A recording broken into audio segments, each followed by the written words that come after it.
আচ্ছা, তাহলে আমরা জিরো সিকোয়েন্স আমরা যখন সাব ট্রানজিট রিঅ্যাকশন বের করব, তখন আমরা যদি মেশিনটাকে জোরে জোরে রোটেট করাই, কথার কথা এই মেশিনের রেটেড স্পিড হচ্ছে 1500 আরপিএম, তাহলে সেক্ষেত্রে আমাদের কিন্তু কখন ডিরেক্ট অ্যাক্সিসে পড়ছে, কখন কোয়াড্রেচার অ্যাক্সিসে পড়ছে, সেটা কিন্তু আমরা বুঝতে পারবো না, এবং ম্যাক্সিমাম কারেন্ট কত, মিনিমাম কারেন্ট কত, সেটাও বোঝা যাবে না।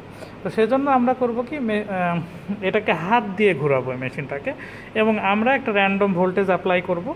অ্যাপ্লাই করার ফলে তখন আমাদের এই অ্যামিটার থেকে ম্যাক্সিমাম কারেন্ট কত, মিনিমাম কারেন্ট কত, এটা আমাদের ডিফ্লেক্ট হতে থাকবে, এবং সেখান থেকে আমরা ম্যাক্সিমাম আর মিনিমাম কারেন্টটা দেখে নিব, আর ভোল্টেজটা কত অ্যাপ্লাই করেছি সেটা দেখে নিব। তাহলে ওই ভোল্টেজটাকে আমরা যদি ম্যাক্সিমাম কারেন্ট দিয়ে ভাগ করি, তাহলে আমরা quadrature Axis sub transient reactance পাবো, আর যদি মিনিমাম কারেন্ট দিয়ে ভাগ করি তাহলে direct Axis sub transient reactance পাবো। এই হচ্ছে কথা। তো আমরা এখন পাওয়ারটা অন করব।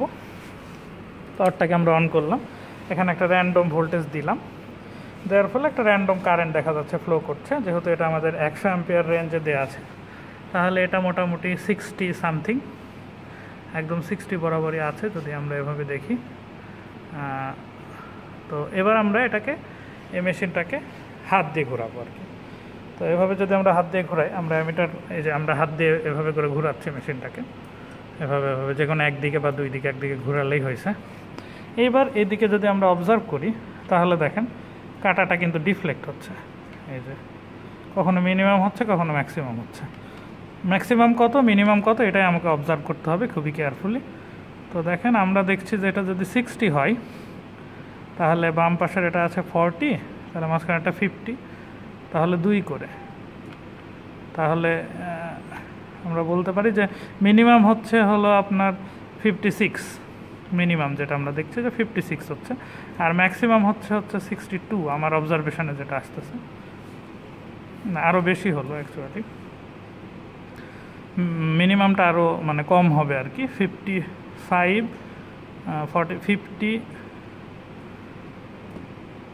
52 আর কি মিনিমাম। একটু আগে আমরা দেখলাম, তো এটা নিতে পারি 52 হচ্ছে মিনিমাম, আর ম্যাক্সিমাম হচ্ছে আমরা 62 নিতে পারি। আর কয়েকবার এই যে আমরা এভাবে ঘুরাই আর কি, ঘুরে আমরা দেখি, তাহলে 54 লেখা যায়, 54 আর 62। তো আমরা এখন ডেটাটা লিখে ফেলি। যেটা হচ্ছে আমাদের ডেটা, লাইন টু লাইন যে ভোল্টেজ, সেটা আমরা কত সেটা নিতে দেখতে হবে।